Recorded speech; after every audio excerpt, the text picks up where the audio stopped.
Science بھی محمد کا پتہ پوچھ رہی ہے۔ نبی کریم صلی اللہ علیہ وسلم نے بیت الخلاء میں تکنی سے کیوں منع فرمایا؟ سائنس نے جب اس پر تحقیق کی تو کیا حیران کن انکشاف ہوا۔ پاکستانی لازمی جان لے، میں نے برسوں پہلے انگریزی کی کسی طبی کتاب میں بہترین زندگی کے 40 بہترین اصول پڑھے تھے۔ میں نے وہ صفحات کاپی کر کے اپنے پاس رکھ لے۔ میں گاہے بگاہے یہ صفحات نکال کر پڑھتا رہتا تھا۔ میں ان اصولوں پر عمل کی کوشش بھی کرتا تھا۔ میں نے 10 سال قبل تفاسیر اور حدیث کا مطالعہ شروع کیا تو پتہ چلا یہ 40 اصول دنیا کے کسی طبی ادارے یا یورپ اور امریکہ کے کسی سیلف ہیلپ انسٹیٹیوٹ نے ڈیولپڈ نہیں کیے۔ یہ تمام اصول ہمارے پیارے رسول کی حیات طیبہ کا نچوڑ ہیں۔ یہ سیرت النبی صلی اللہ علیہ وسلم سے اخذ کیے گئے۔ ہمارے رسول نے پوری زندگی اپنے اصحاب کو ان اصول کی ٹریننگ دی۔ آپ کے صحابہ کرام بہترین زندگی کے ان 40 بہترین اصول کی چلتی پھرتی تصویر تھی۔ میں نے اس دن سے ان اصولوں پر عبادت کی طرح عمل شروع کر دیا۔ گو میں ابھی تک ان پر مکمل عمل درآمد نہ کر سکا، لیکن مجھے یقین ہے اللہ تعالیٰ میری توفیق میں ضرور اضافہ کرے گا اور میں کسی نہ کسی دن آپ کے وضع کردہ ان اصولوں پر عمل میں کامیاب ہو جاؤں گا۔ یہ 40 اصول کیا ہے؟ آپ وہ اصول اور ان اصولوں کی جدید سائنسی توجیہات ملاحظہ کیجیے۔ مجھ سے اگر تشریح میں کوئی غلطی ہو جائے تو مجھے معاف کر دیجیے گا، میرے لیے دعا بھی فرما دیجیے گا۔ آپ نے فرمایا فجر اور اشراق، عصر اور مغرب اور عشاء کے دوران سونے سے باز رہا کروں۔ اس فرمان میں بے شمار طبی حکمتیں پوشیدہ ہیں۔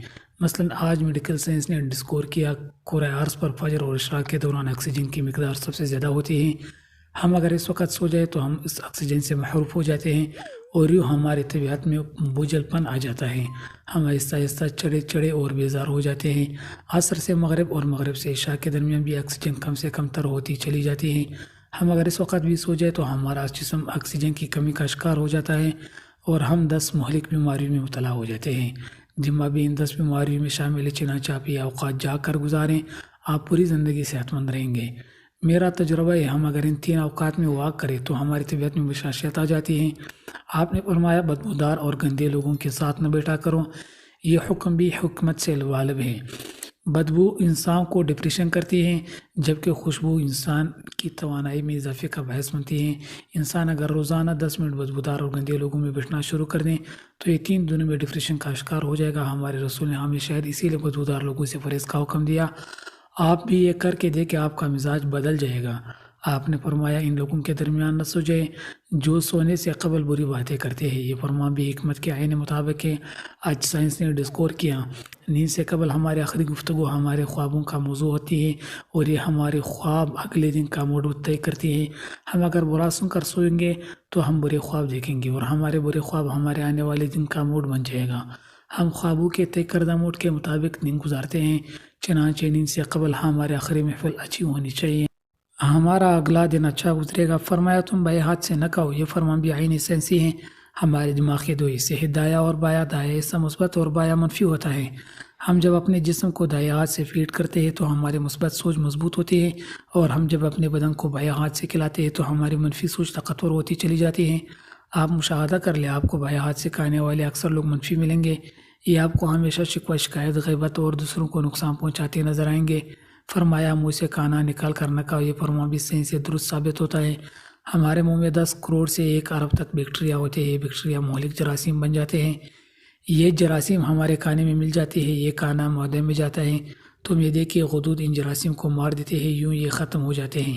لیکن جب ہم جراثیم ملے کھانے کو منہ سے نکال لیتے ہیں تو ان جراثیم کو آکسیجن مل جاتی ہے۔ آکسیجن سیکنڈ کے 1000ویں حصے میں ان جراثیم کی تعداد کروڑوں تک پہنچا دیتی ہے۔ یہ جراثیم معدے کے غدود سے بھی طاقتور ہوتے ہیں۔ ہم جب منہ سے نکلے ہوئے کو دوبارہ منہ میں رکھتے ہیں تو یہ لقمہ معدے میں پہنچ کر زہر بن جاتا ہے اور آپ یہ زہر ہمارے پورے نظام میں ہضم کو تباہ کر دیتا ہے۔ آپ کو زندگی میں کبھی کوئی ایسی صحت مند نہیں ملے گا جسے منہ سے لقمہ نکال کر کھانے کی عادت ہو، جبکہ آپ کو ہونٹ بھنج کر اور آواز پیدا کیے بغیر کھانے والے لوگ ہمیشہ صحت مند ملیں گے۔ ہمارے رسول نے فرمایا ہاتھ کے کڑاکے نہ نکالو۔ سائنس کا کہنا ہے کہ ہم میں سے جو لوگ انگلیوں کے کڑاکے نکالتے رہتے ہیں ان کے جوڑ کھلنا شروع ہو جاتے ہیں اور رجل آرتر میں کا شکار ہو جاتا ہے۔ یہ جوڑوں کے درد کی شکایت بھی کرتے ہیں۔ فرمایا جوتا پہننے سے قبل اسے جاڑ لیا کرو۔ ہماری زندگی کے عام واقعات میں کیڑے مکوڑے، بچھو، چھپکلیاں، چھوٹے سانپ اور بیڑے ہمارے جوتوں میں پناہ لے لیتی ہیں۔ ہمارے بچے بھی جوتوں میں کیل، کانٹے اور بلیڈ پھینک دیتے ہیں، چنانچہ ہم جب جوتا پہنتے ہیں تو ہمارے پاؤں زخمی ہو جاتے ہیں یا پھر ہمیں کیڑے مکوڑے کاٹ لیتے ہیں۔ لہٰذا جوتا سننے سے قبل اس سے جاڑ لیا ہمیشہ فائدہ مند رہتا ہے۔ فرمایا نماز کے دوران آسمان کی طرف نہ دیکھو، یہ فرمان بھی درست ہے۔ آسمان میں ایک وسعت ہے، یہ وسعت ہمیشہ ہماری توجہ کھینچ لیتی ہے۔ ہم جب بھی آسمان کی طرف دیکھتے ہیں ہماری توجہ ہٹ جاتی ہے، ہمیں توجہ واپس لانے میں ٹھیک ٹھاک وقت لگتا ہے۔ نماز کے لیے ایک سوئی درکار ہوتی ہے۔ ہم جب نماز کے دوران آسمان کی طرف دیکھتے ہیں تو ہم سجدہ اور رکوع کو بھی بھول جاتے ہیں، چنانچہ حکم دیا گیا نماز کے دوران آسمان کی طرف نہ دیکھو۔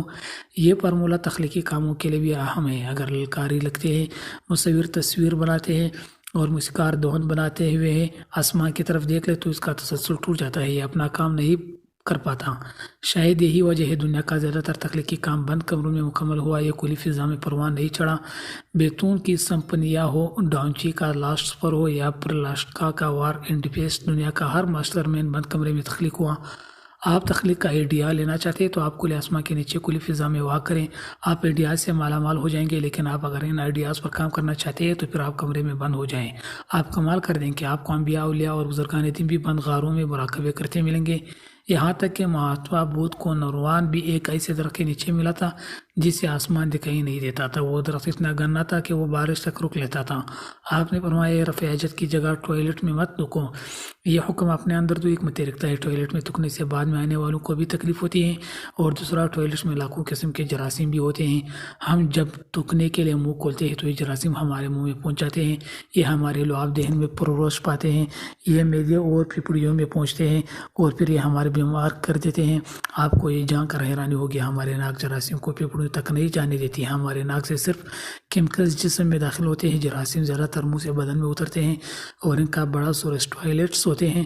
چنانچہ آپ ٹوائلٹ میں لمبی لمبی سانسیں لینا، تھوکنے، گانا گانے، آواز دینے اور موبائل فون پر بات کرنے سے پرہیز کریں، آپ کی صحت اچھی رہے گی۔ آپ نے فرمایا لکڑی کے کوئلے سے دانت صاف نہ کرو، ہم میں سے بے شمار لوگ کوئلے سے دانت صاف کرتے ہیں، کوئلے سے ہمارے دانت وقتی طور پر چمک جاتے ہیں، لیکن یہ بال اعضاء مسوڑے بھی زخم کر دیتے ہیں، دانتوں کی جڑیں بھی ہلا دیتی ہے اور یہ منہ میں بو بھی پیدا کرتا ہے۔ لکڑی کا کوئلہ سیدھا کاربن ڈائی آکسائڈ ہوتا ہے، یہ ہائیجینک بھی نہیں ہوتا، چنانچہ رسول اللہ صلی اللہ علیہ وسلم نے اس سے پرہیز کا حکم دیا۔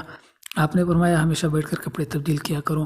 ہم میں سے اکثر لوگ شلوار پتلون یا پاجامہ پہنتے وقت اپنے ٹانگ پھنسا بیٹھتے ہیں اور گر پڑتے ہیں۔ ہم میں سے ہر شخص زندگی میں کبھی نہ کبھی صورتحال کا شکار ضرور ہوتا ہے، بالخصوص ہم بڑھاپے میں شلوار یا پتلون بدلتے وقت ضرور کرتے ہیں۔